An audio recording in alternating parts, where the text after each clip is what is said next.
segunda parte de esta entrevista con el ingeniero forestal, doctor en Ciencias Naturales, investigador del CONICET, profesor de la Facultad de Ciencias Exactas y Naturales de la UNCUYO, Ignacio Mundo, hablando sobre la dendrocronología, palabra larga, y habla sobre la historia en el tiempo de los árboles. Ignacio, ¿estás ahí? Gracias por esperarnos. Sí, acá, Judith, sí.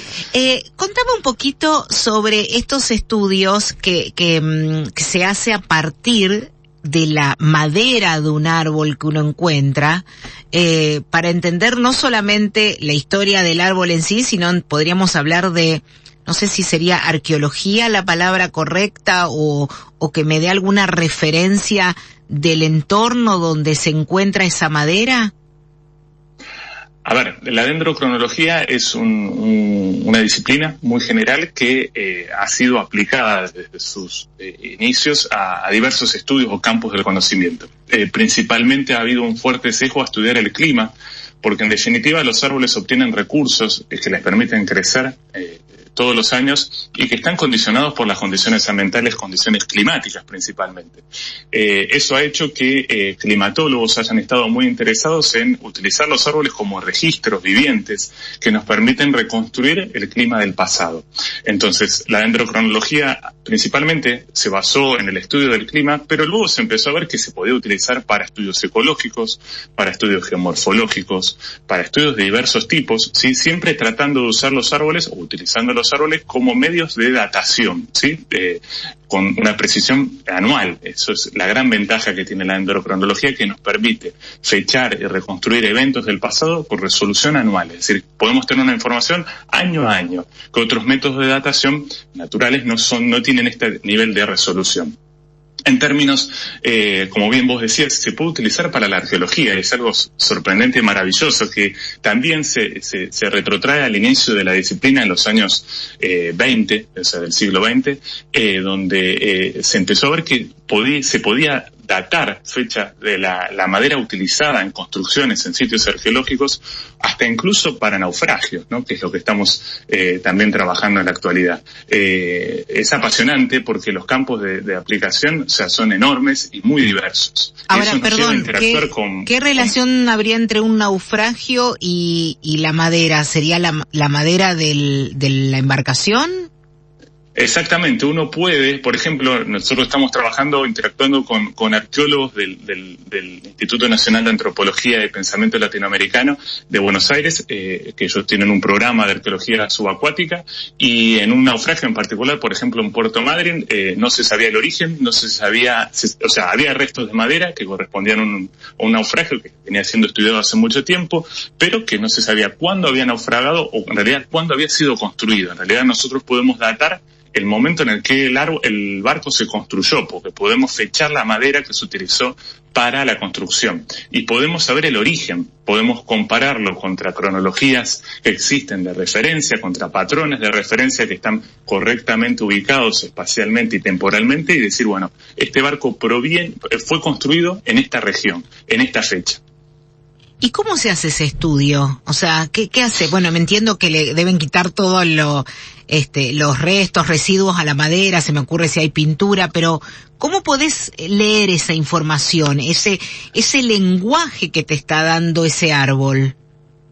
En la dendrocronología uno necesita obviamente muestras de madera. Las muestras de madera pueden venir de árboles vivos. Uno puede sacar información sin necesidad de cortar un árbol. Uno utiliza unas mechas especiales que se llaman barrenos, que nos permiten obtener un tarugo como si fuese un cilindro de madera, y el árbol sigue vivo, no le hacemos ningún daño, y en ese tarugo lo procesamos, lo acondicionamos, lo secamos, lo pulimos y lo miramos bajo lupa estereoscópica, es decir, bajo un microscopio particular, y podemos reconocer los anillos. En el caso de muestras arqueológicas necesitamos acceder a la madera, que obviamente que tiene un valor patrimonial, lo cual lo hace más delicado el procesamiento y la obtención de las muestras, pero es posible, si el material está preservado, si no está degradado, poder reconocer las secuencias de anillos, lo cual permite, con pequeñas porciones de madera, obtener una información súper importante para en este caso, por ejemplo, en un material arqueológico como un naufragio, entender su origen y procedencia. Uh-huh. Bueno, vos estás contando de algo que es sumamente interesante y tiene que ver con naufragios. ¿Y acá en Mendoza qué tipo de estudios se hacen con la dendrocronología? Bueno, en Mendoza lo que por ahí para muchos de la audiencia, en realidad para el público general, incluso para el ámbito académico, se cuenta con el laboratorio de mayor antigüedad casi en Sudamérica, que es el laboratorio que está en el Instituto Argentino de Nivología, Glaciología y Ciencias Ambientales del CONICET, en el CCT CONICET Mendoza.